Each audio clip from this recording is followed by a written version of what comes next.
Well, a wedding is a wonderfully joyous occasion that marks the beginning of a marriage. It's an institution that was created by God Himself, and it typifies the relationship of Christ and His church.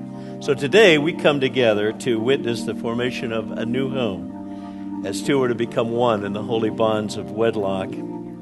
This most blessed and lasting of all human relationship was first celebrated in the Garden of Eden when God saw that it was not good for man to live alone. And so He created woman and gave her to be her companion and to be his wife. And for this cause shall a man leave his father and mother and shall cleave to his wife, and the two shall be one flesh. One of the things that we recognize as well is this, that Christ's love for us and for the church has been for our benefit. He's given us His life. He's given us His provision. He's given us His name. He's given us all that we have need of. And so, Megan, you are called to demonstrate the part of the church, the receiving part of the love. Christian, you're called upon to demonstrate the giving part of what Christ has done for us. And as we each do our part, we find great joy in that together. High up above or down below,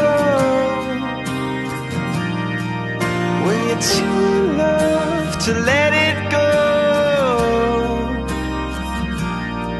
But if you never try, you'll never know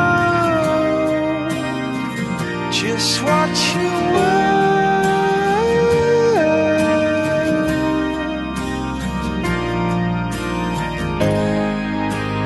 Lights will guide you home and ignite your bones, and I will try to fix you. I, Christian, take you, Megan, to be my wedded wife, to have and to hold from this day forward, for better or for worse, for rich or for poor, in sickness and in health, to love and to honor, till death us do part, according to God's holy ordinance, and thereto I pledge to you my faith.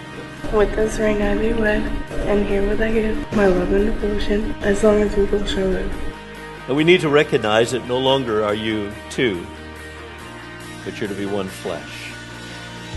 There's a uniqueness about marriage and a uniqueness about the relationship between a husband and wife that is unique in all of the world. There is no other relationship like it. There is nothing else that is shared more intimately than your lives together.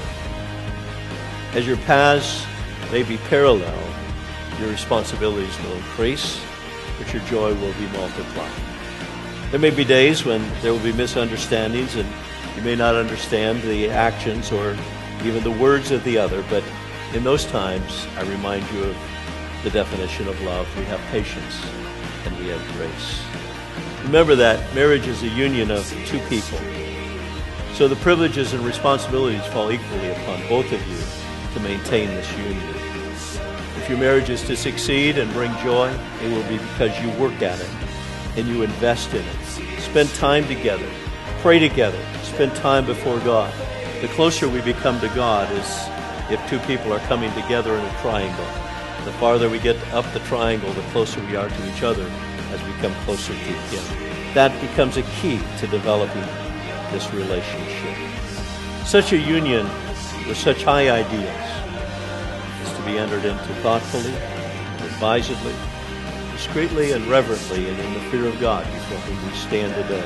As you stand in God's presence and as you make these pledges and vows to each other, remember that faith, love, and loyalty alone can be the foundation of a happy home. If these solemn vows are kept inviolate, if you steadfastly endure to do the will of your Heavenly Father, your lives will be full of joy, and the home you're establishing will abide in peace.